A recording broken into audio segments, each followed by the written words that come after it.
Hola, para comenzar los estudios de genética molecular vamos a empezar por el principio, por genética mendeliana. Antes de que se dieran a conocer los estudios de Mendel, se pensaba que la herencia era por mezcla. Y esto se veía, por ejemplo, en el caso de una familia con distintos tonos de piel, se veía que los hijos tenían un tono intermedio. Y podía esto también verse con la estatura o el largo de la nariz o otros caracteres. Sin embargo, no siempre ocurre así. A veces se observa que algún carácter puede reaparecer en los descendientes y bueno, por ejemplo, se da en este caso que la mujer es keniana y el hombre es inglés y tuvieron un hijo que el color de la piel es mucho más parecido al del papá que el de la mamá. En la entrevista que le hicieron, ellos se sorprendieron porque la mujer no sabía que tenía ancestros blancos en la familia que ella recuerda, o sea, puede estar muy en el pasado ese ancestro, puede ser un tatarabuelo. Pero a veces puede pasar que un carácter de un ancestro reaparece en muchas generaciones posteriores. La otra foto es una familia de latinoamericanos y bueno, los latinoamericanos ya por nuestra historia estamos muy mezclados con distintas etnias, somos muy mestizos. Entonces bueno, acá se ve que un matrimonio eh, que tienen un tono de piel intermedio, podemos decir, o mestizo, tuvieron dos hijas gemelas, pero con distinto tono de piel ambas. Parece ser que salieron a distintos ancestros. Obviamente estas gemelas no son idénticas, pero igual comparten el 50% de la información genética como todos los hermanos. Bueno, es así como en la cultura humana es muy importante la herencia. Y también es importante saber la herencia de las plantas o animales con las que convivimos. Y esto decidió estudiar Gregor Mendel. Decidió estudiar cómo era la herencia en arvejas. Eligió muy bien, ahora vamos a ver por qué, pero su trabajo, su único trabajo, fue publicado como un paper moderno, se dice que fue el primero de los papers modernos, y descubrió cómo era la herencia en al menos las arvejas o los guisantes, como él decía. Sin embargo, no tenía idea que este descubrimiento iba a servir para el resto de los seres vivos, porque fue como lo primero que se descubrió y de ahí se extrapolaron esos descubrimientos hacia el resto de los seres vivos. Mendel fue un monje agustino que vivió en Brunn, Austria, ahora sería la República Checa, entre los años de 1822 y 1884. Él propuso un mecanismo a través del cual se transmiten las unidades hereditarias discretas que hoy se conocen como genes. El trabajo de Mendel fue ignorado en su momento, pero se redescubrió exactamente en 1900. Fue cuando varios autores encontraron su trabajo buscando información. Y fue ahí que se consideró, o sea, ya había muerto Mendel, se consideró como el padre de la genética. Lo que vamos a estudiar son las leyes que hoy conocemos como las leyes de Mendel. Para llegar a estas leyes que constituyen los principios básicos de la herencia, cultivó plantas en ese pequeño jardín que se ve en la foto. Hoy tiene otros cultivos, ¿no? Porque es una foto actual. Los experimentos que llevó a cabo los hizo siguiendo rigurosamente las leyes matemáticas. Repitió una y otra vez para que tengan sentido estadístico. Y esto lo acerca más a los trabajos actuales que a los de ese momento. Y esto fue entre 1856 y 1864. Él utilizó la matemática como método de análisis de los resultados experimentales y realizó una publicación breve. Y esto es muy interesante porque ahora casi todas las publicaciones son breves. Dejamos los libros para la divulgación científica, pero las publicaciones científicas en donde se anuncia un hallazgo, un descubrimiento, son breves, son los modernos papers. Esto y el uso de matemática y estadística lo ubica como el primer científico moderno, o sea que esto sentó un precedente para los modernos papers. En esta foto se muestra el monasterio en donde vivía y a la vez trabajaba Mendel. Es un monasterio que tenía escuela y algunos de los monjes que vivían ahí rendían un examen para ser profesores y enseñaban en esa escuela. Se sabe que Mendel quería ser profesor y no aprobó esos exámenes. Entonces se puso a hacer otras tareas del monasterio y encontró que se podía cultivar plantas en el jardín. Y el jardín es el que se ve acá de costadito tras la reja. Ahora hay gente ahí porque se trata de un museo. Este mismo monasterio se hizo museo y hay un lugar para sentarse. Pero el jardín era bastante chiquitito. Se ve en la foto anterior que es simplemente un margen que queda ahí.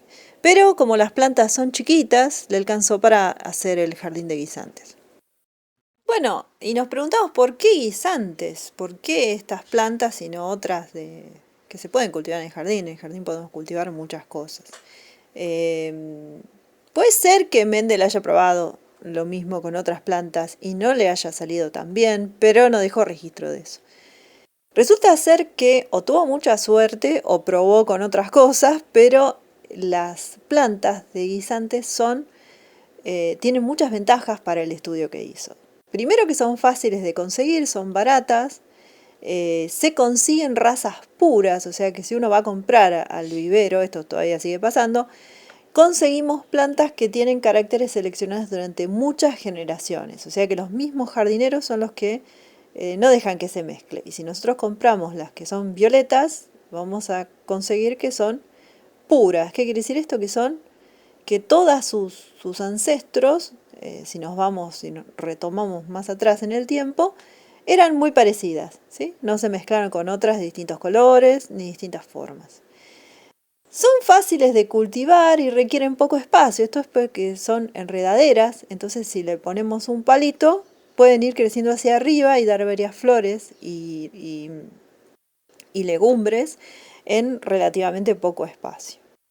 Y también pueden autopolinizarse, o sea que las flores son hermafroditas, tienen la parte masculina y la parte femenina, y está cerradita también. Esto es que tiene la flor, en la siguiente imagen vemos las flores, y en las arvejas las flores son típicas, la de las leguminosas papilinoideas, y que tienen 5 pétalos. Uno es grande, que es el estandarte, el que está arriba, es el más vistoso. Después tiene las alas que están a los costados, que pueden ser chiquitas, y la quilla, que son 2 pétalos fusionados que cubren las partes fértiles de la flor. Y si abrimos la quilla, o sea, si sacamos esos 2 pétalos que cubren las partes fértiles, podemos ver que se encuentra el ovario, que es lo que después se va a transformar en el fruto, esto es en la legumbre, la chaucha le decimos también. El ovario se prolonga en el estilo y en el estigma. El estigma es el lugar donde ingresan los granos de polen y van a formar el tubo polínico hacia adentro del ovario y se encuentra con el óvulo o gametofito femenino y ahí se encuentran las células que van a ser fertilizadas y ahí van a formar las semillas. En esta imagen se ve que la quilla fue cortada, que los pétalos que forman la quilla fueron cortados. Se ven un poquito las alas, ¿no? Los pétalos laterales, y también se ve el estandarte, que es el pétalo grande que tiene. Entonces, al haber cortado la quilla, se aprecia un poquito del ovario que se está asomando, y después se prolonga en el estilo y el estigma que está acá, que es peludito y está lleno de polen. Acá también se ven las anteras, pero las anteras ya fueron maduradas, entonces lo único que se ve es el filamento, porque la parte de los estambres que tienen el polen ya se cortó. Otra de las ventajas que tiene la planta de guisante es que tienen rasgos determinados, que son hereditarios, o sea, puede ser que haya rasgos que no sean hereditarios y tiene que ver con las características con las que se cultiva la planta, donde crece, el grado de humedad o sol. Por ejemplo, las formas de las hojas son variables, no, no le hubieran servido a Mendel para hacer lo que hizo. Pero lo que eligió fue rasgos que son siempre hereditarios. Hizo una tabla con 7 rasgos y optó por seleccionar aquellos, no solo que son hereditarios, sino que también son muy definidos. Por ejemplo, las semillas son rugosas o son lisas. No son intermedias. Las flores son blancas o violetas, no son lilas, ¿sí? Entonces todos los rasgos son definidos y no son cuantitativos ni intermedios. Cuando eligió una planta alta o bajita, era muy evidente esto. No era que las medía en centímetros y clasificaba y tenía intermedio. No, era la forma que tomaba la planta al crecer, que era más rastrera o tendía a elevarse como una enredadera. Entonces evitó todo material ambiguo. Esto es importante, ahora lo sabemos, que por ejemplo medir el largo del zarcillo no tiene mucho sentido, porque no es hereditario, o por ejemplo el largo de la hoja tampoco, o que puede variar cuantitativamente, esto es algo que tengamos que medir en gramos o en peso, por ejemplo. A menos que sea muy, muy diferente, los rasgos cuantitativos que tenemos que medirlos, por ejemplo la estatura de las personas, corresponden a varios genes, entonces ya no nos sirve para la herencia mendeliana. Ahora vamos a ver bien qué es esto. Los 7 rasgos que eligió, y ahora sabemos que esos rasgos corresponden a un gen cada uno, si no, no lo hubiera resultado. Quizá eligió más cosas y después las descartó, pero en el trabajo publicó estos 7 rasgos nada más. Y son la forma de la semilla, ya sea si es lisa o rugosa. El interior, al abrirla, se ve que los cotiledones pueden ser amarillos o verdes. También el color de las flores, que pueden ser blancas y violetas. Hay más de distintos colores, lo que pasa es que él cultivó esas 2 variedades nada más, ¿no? También eligió la forma de la chaucha, si puede ser lisa o rugosa, podemos decirlo, o lisa y constreñida. El color de la chaucha, que puede ser amarillo o verde también. Y también si las flores son axilares o son terminales. Eso es un rasgo que se ve estudiando la morfología de la planta y dónde se ubican las inflorescencias.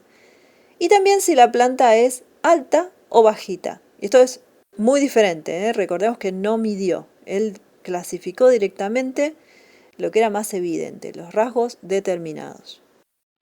Bueno, y una vez que se aseguró de que las plantas a las que llamó parentales sean de línea pura, esto es que las dejó crecer en el jardín y dejó que se autopolinizaran y se aseguró de que las violetas solo tengan descendencia violeta y las blancas tengan solo descendencia blanca con todos los rasgos, con los 7 rasgos determinados para esa planta. Una vez que se aseguró de esto, lo que hizo después fue cruzarlas. Y para ello lo que hizo fue tomar polen de una de las plantas y ponerla en el estigma de la otra planta. Para asegurarse de la descendencia fuera cruzada, lo que hizo fue la planta receptora del polen le sacó los estambres para que no interfirieran en ese cruzamiento. Y no solo hizo, bueno, en esta imagen se ve que está transfiriendo el polen de la planta de flor blanca hacia la flor violeta. Él hizo esto y hizo al revés también, a ver si tenía alguna incidencia, cuál era la maternidad y cuál era la paternidad, para ver si era diferente. Él se dio cuenta que no era diferente. En estos casos es lo mismo los caracteres del padre o de la madre, del polen o del ovario, ¿sí? Bueno, y una vez que hizo esto en primavera, en verano ya obtenemos los carpelos maduros y podemos cosechar las semillas de las plantas. Esto es otra ventaja, ¿no? Para quien no cultivó nunca arvejas en su jardín, son de generaciones muy breves, ¿no? Cada primavera nosotros podemos hacer esto y cosecharlo en verano, en otoño, en fines de verano. Entonces podemos volver a cultivarlas en primavera y obtener nuestras flores. Entonces podemos seguir las generaciones año a año. Bueno, él obtuvo la generación, lo que llamó filial 1, las descendientes de las parentales originales, obtuvo estas plantas y vio que algunos de los rasgos de las parentales estaban presentes. Por ejemplo, acá se ve solamente la flor y se ve que la flor es violeta, igual que una de las parentales nada más. Entonces la combinación de rasgos que tenía la generación 1 le denominó rasgos dominantes. Lo que hizo fue dejar a esa generación 1 autopolinizarse, tener descendencia consigo misma, podemos decir, y obtuvo una generación 2. Y ahí vemos cómo en la generación 2 reaparece un rasgo que estaba en las parentales, que es la flor de color blanco. Pero en una proporción siempre la misma. Tengamos en cuenta que Mendel analizó miles de plantas. Se dio cuenta que estadísticamente era siempre 3 violetas y una blanca, ¿sí? Aproximadamente. Bueno, y las conclusiones que sacó, y que son muy, muy prolijas, es que la generación 1 tiene rasgos dominantes, pero conserva en los factores hereditarios que él llamó, y hoy podemos decir que son genes, conserva un gen de cada generación parental, o sea, un gen de cada padre y madre. Entonces, uno de ellos es dominante y ese es el color que se va expresando. En este caso sería la flor violeta, la coloración violeta. Y la representó con letras. Fíjense, las flores de colores violetas tienen un genotipo. El color violeta es el fenotipo. Y los genes están representados con la letra P. P grande, violeta. En el caso de las flores blancas, fenotipo sería el color de la flor. Y el genotipo sería la información genética, que siempre va a ser doble, y que él decidió expresarla como P chica, P chica. En el cruzamiento se donan un gen de cada padre, entonces tenemos que los gametofitos tienen solamente una información genética de cada padre y se unen luego, se fusionan en lo que es la generación 1, que es P grande, P chica. Y el fenotipo resulta de color violeta. Lo que ocurre con la generación F1, la filial 1, es más complejo. Cuando se deja autopolinizar, vamos a ver que su información genética es P grande, P chica.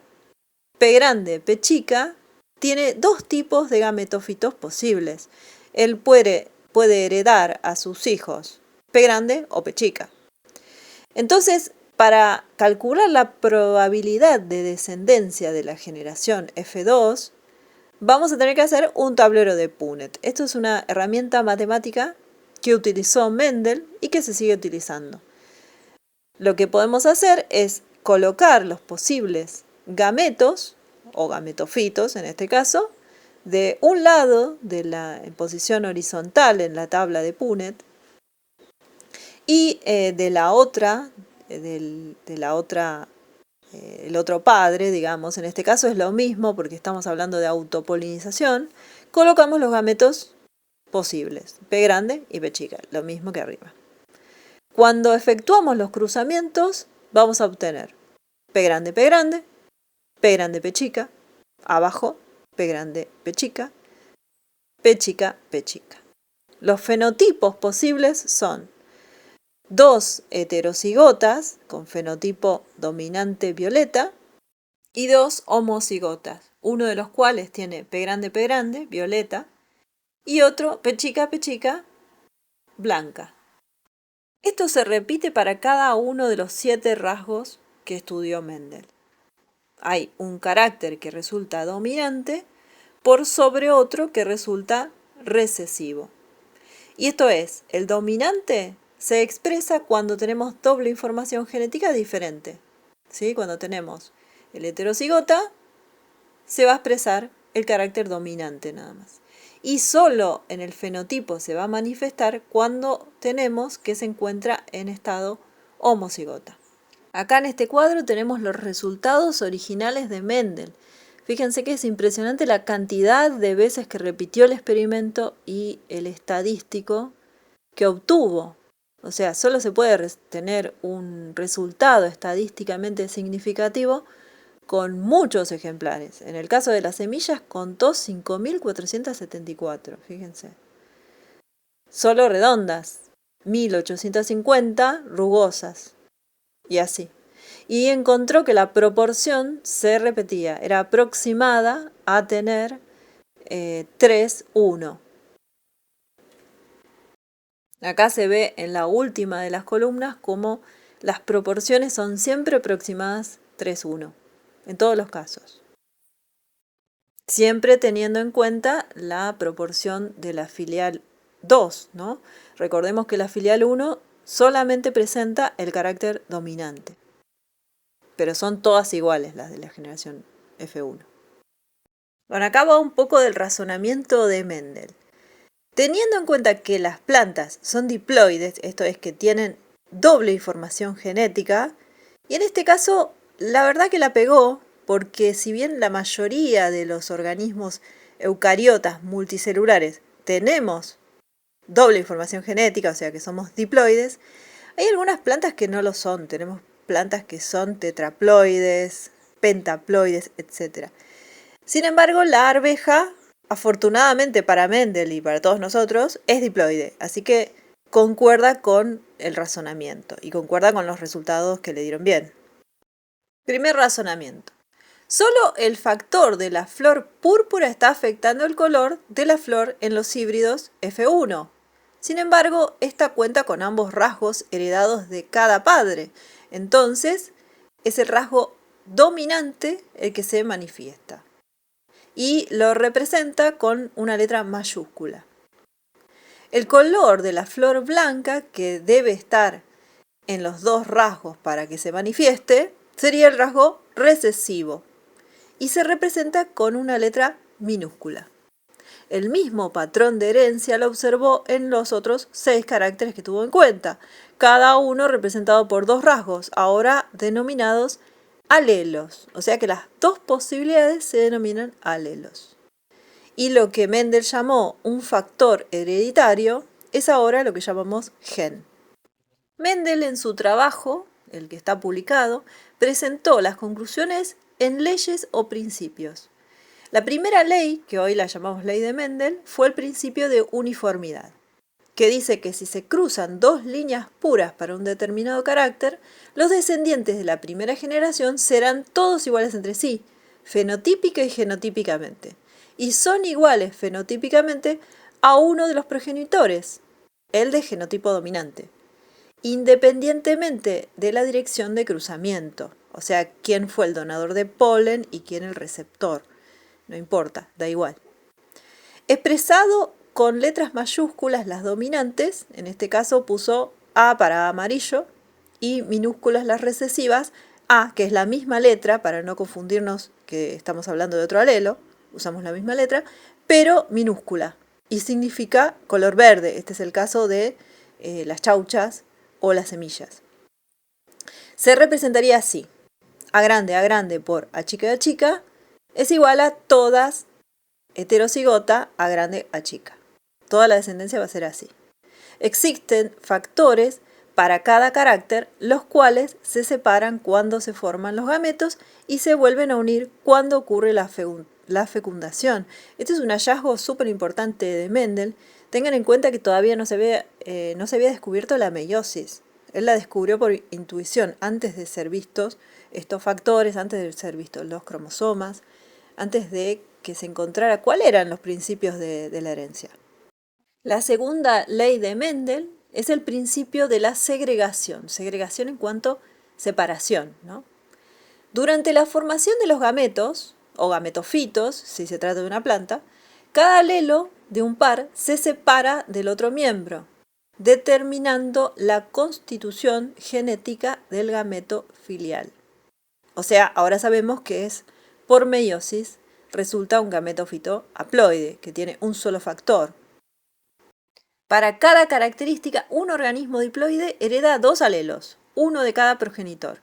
Esto significa que en las células somáticas, o sea, en las células del cuerpo, que no son las gametas, un alelo proviene de la madre y otro del padre.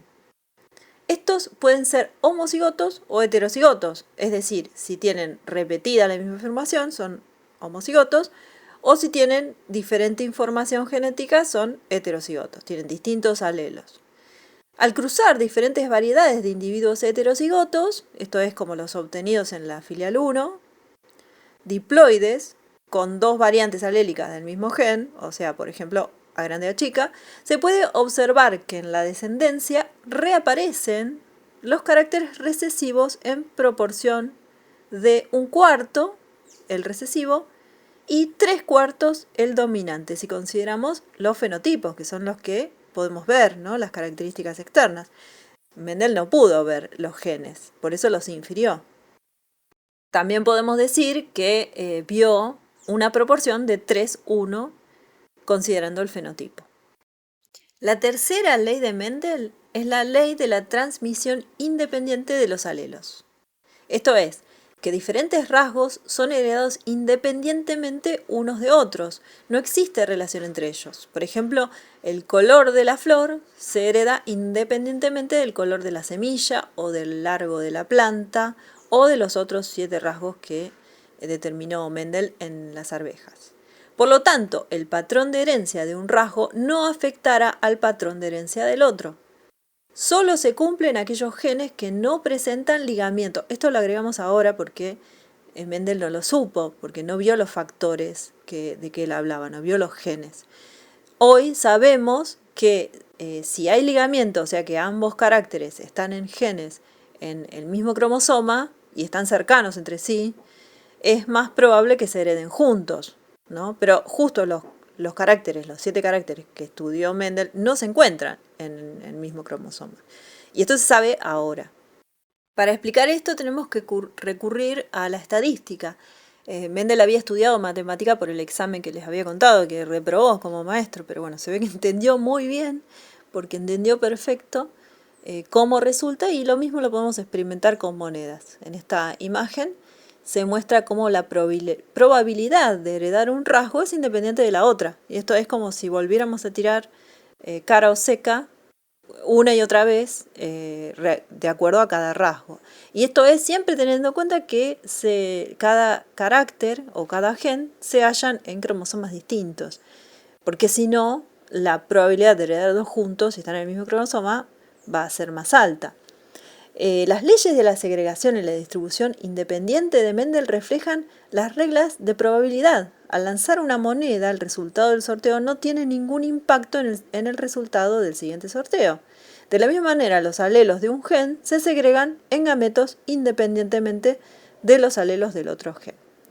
La regla de multiplicación establece que la probabilidad de que dos o más eventos independientes ocurran juntos es el producto de sus probabilidades individuales.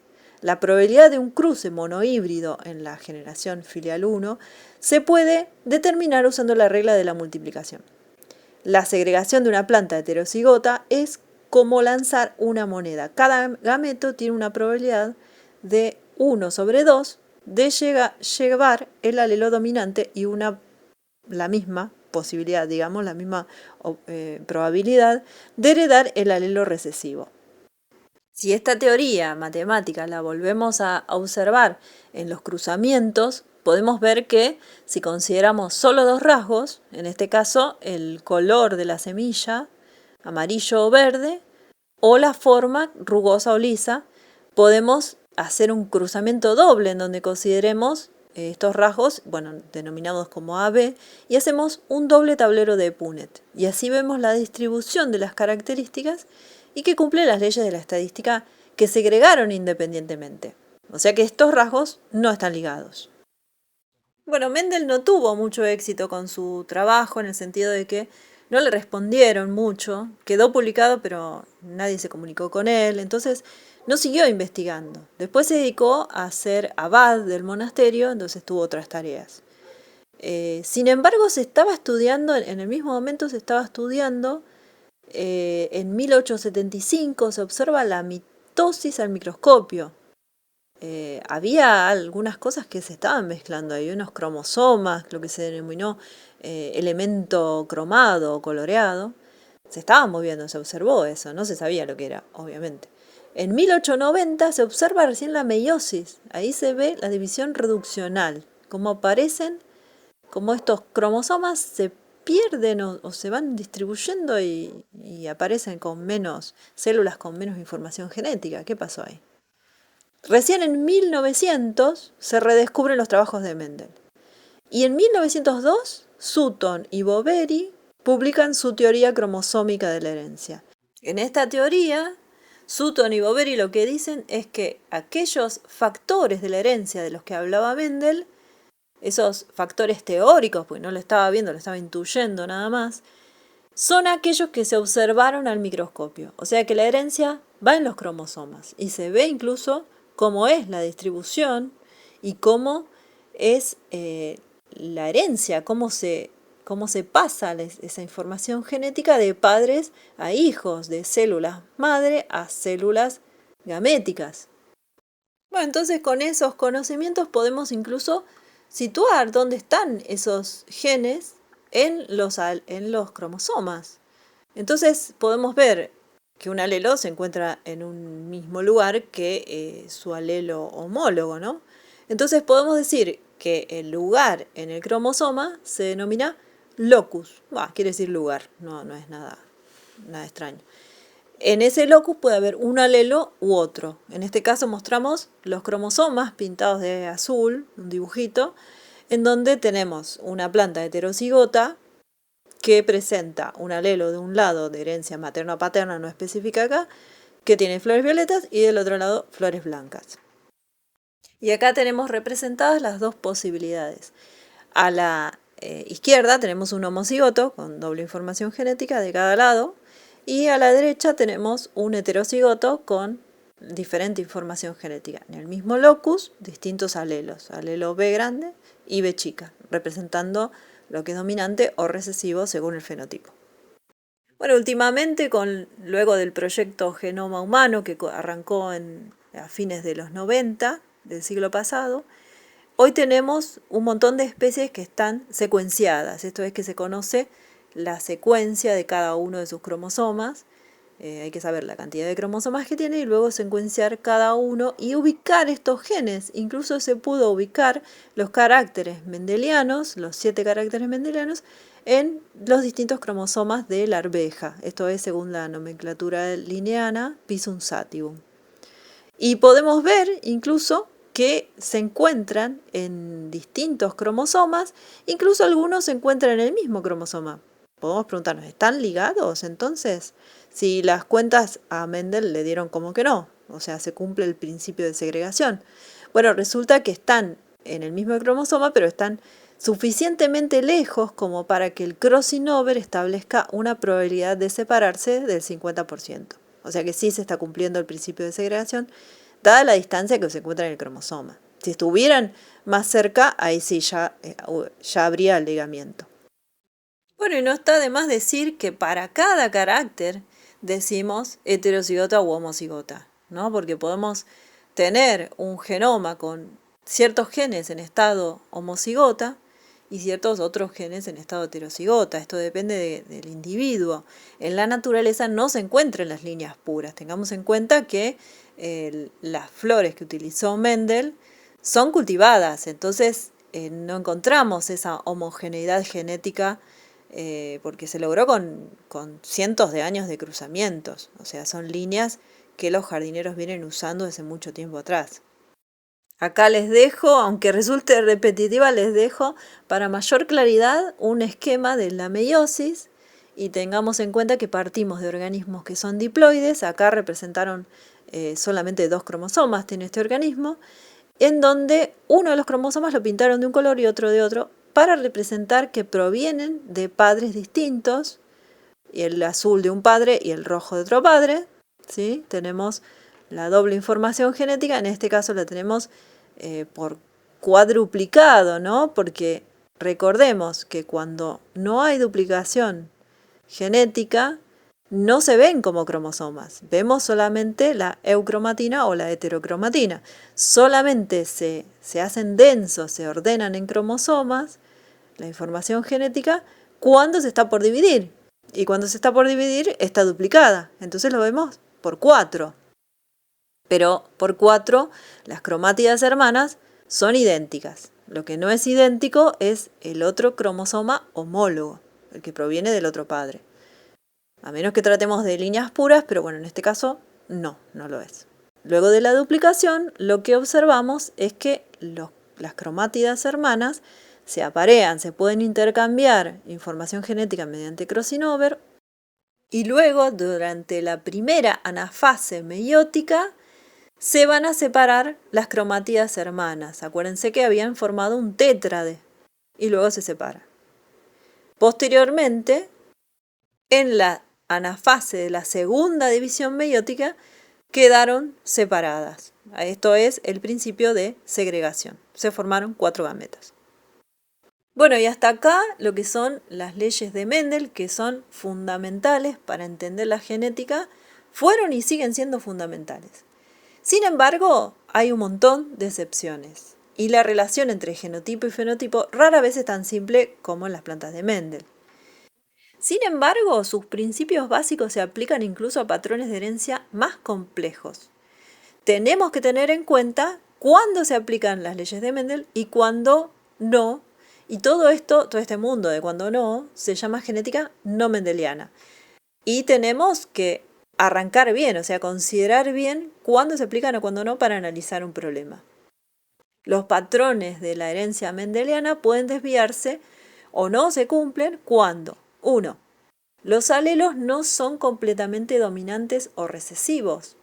Puede darse que haya codominancia o dominancia incompleta. 2. Un gen tiene más de 2 alelos. Esto es en la población, ¿no es cierto? Porque un individuo, si es diploide, solamente puede tener 2 alelos como máximo. Pero en la población puede haber más de 2 alelos. 3. Un gen produce múltiples fenotipos.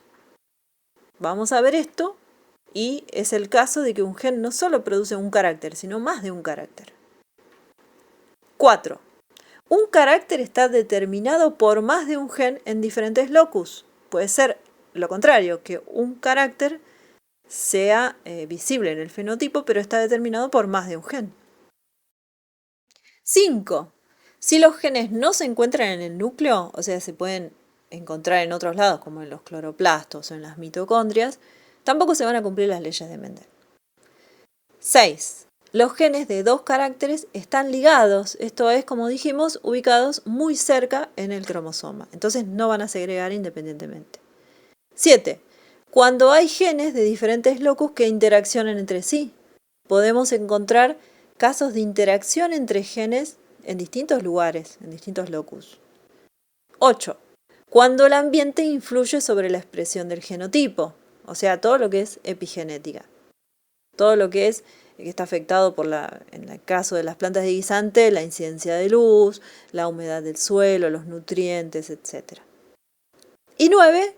Cuando los organismos no son diploides, podemos encontrar casos excepcionales en animales, también podemos encontrar bastante más seguido en plantas con mucha más información genética que el estado diploide. Estos casos los vamos a estudiar en las siguientes clases, así que me despido hasta la próxima.